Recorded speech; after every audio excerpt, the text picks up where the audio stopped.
Bonsoir à toutes et tous et bienvenue dans ce nouvel épisode d'un 2 3 BD chez les libraires. Ce soir, je vous propose qu'on aille faire un petit tour en Bretagne et qu'on aille retrouver Aurélien de la librairie Momie à Saint-Malo pour 3 conseils de lecture. Allez, c'est parti, on retrouve Aurélien. Salut Aurélien, comment vas-tu?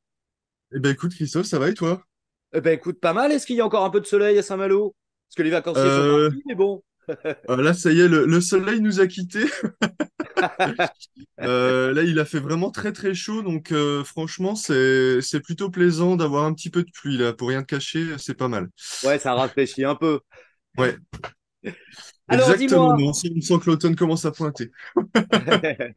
Ah, on a encore peut-être un peu de temps,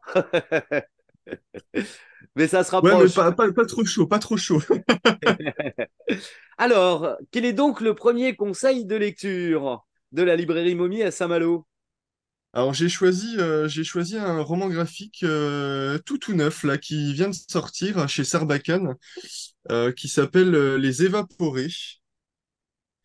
Alors c'est en lien direct, il y a un reportage, alors si je dis pas de bêtises, je crois que c'est sur Arte, qui s'appelle Les Évaporés du Japon, Ouais. qui a un vrai phénomène, qui a un vrai phénomène là-bas et qui parle en fait de personnes ben, qui disparaissent du jour au lendemain, qui quittent femmes et enfants, travail, qui disparaissent de la surface de la Terre, hein, d'où le nom Les Évaporés.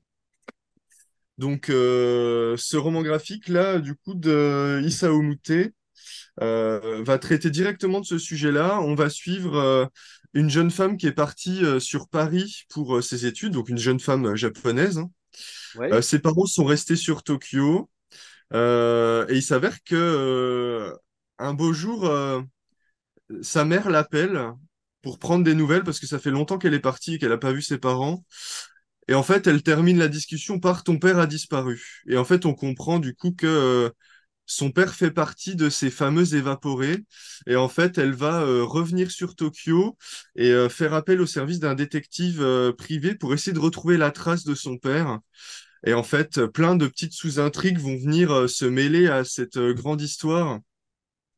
Et c'est vraiment, ça fait froid dans le dos, quoi. Ah Parce ouais, que mais c'est un phénomène que je connaissais pas. C'est un phénomène important au Japon.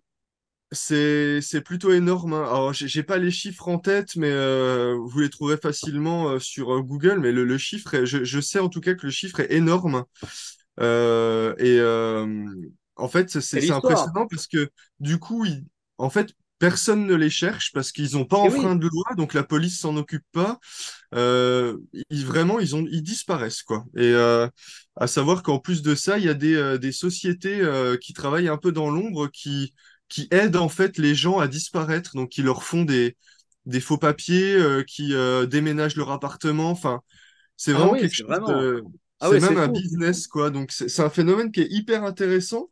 Et je trouve que cette BD rend vraiment, enfin, la chose hyper prenante en fait. Donc c'est tout en noir et blanc. Ouais. C'est tout en noir et blanc et on a c'est aussi très contemplatif. Il y a une sensation de vide un peu tout le long du bouquin. Enfin, c'est hyper prenant, quoi. Vraiment, je la conseille sans sourciller. Celle-ci, les yeux fermés. Eh ben écoute, je trouve que ça a l'air intéressant et puis assez passionnant ça. C'est vraiment un phénomène que je connaissais pas. Non, c'est vraiment chouette. Et puis du coup, bah, je conseille en même temps le reportage hein, qui s'appelle les évaporés du Japon en complément pour essayer de comprendre un petit peu plus le Le phénomène. phénomène. Très bien. Euh, voilà. Alors, deuxième conseil. Du coup, deuxième conseil, alors j'ai choisi Evol de Kaneko, du coup, chez Delcourt. Alors, c'est un auteur que j'aime énormément, qui a de grosses influences comics américains. Charles Burns, notamment, il a un côté à plat de noir. Graphiquement, c'est très, très noir, quoi, hein. Ah Vraiment, oui. pour le coup, Ouais. c'est vraiment très sombre. Euh, et enfin, j'essaie d'être objectif un maximum parce que j'adore l'auteur. Mais pour le coup, dans celui-ci, j'ai vraiment pris une énorme claque. Alors, je pense que tu connais, ou en tout cas de nom, la série The Boys de Oui. Garth Ennis, ou grâce Hmm. à la série, peu importe. En fait, on va retrouver un petit peu cette atmosphère-là. Donc, on est un monde contemporain, on est au Japon. Les super pouvoirs existent. Et en fait, on a un duo de héros qui protègent entre grosses guillemets la ville, parce Hmm. que d'où la comparaison avec The Boys. En fait, les super-héros ont un côté glamour, ils sont dans les publicités. Enfin, voilà, il y a un côté hyper industriel en fait dans le fait de s'accaparer les pouvoirs des héros. Et en fait, on va suivre des jeunes gens qui, eux, sont socialement parlant, on va dire que c'est pas le top, quoi. C'est D'accord, vraiment ouais. pas le Ouais. top. Enfin, c'est des laissés pour compte, harcelés à l'école ou peu importe. Un jour, ils se retrouvent avec des pouvoirs eux-mêmes, mais en fait des pouvoirs vraiment nuls, quoi. Genre vraiment, il y en a une qui peut faire une petite flamèche avec son doigt, avec son index. Il y en a un qui peut faire de tout petits trous dans un mur, mais bon, ils Ouais. peuvent pas faire plus. Pas Mais en fait, grandiloquent, effectivement, comme pouvoir sur surnaturel. exactement ça fait pas rêver quoi. Et euh, et à partir de ça, juste avec ces toutes petites capacités là, ils vont essayer de renverser un monde qui ne les comprend pas. Ils veulent renverser l'ordre établi, tous les dégoûtent. Et en fait, c'est vraiment une rébellion qui en fait des caisses quoi. Mais du coup, c'est génial, c'est vraiment génial.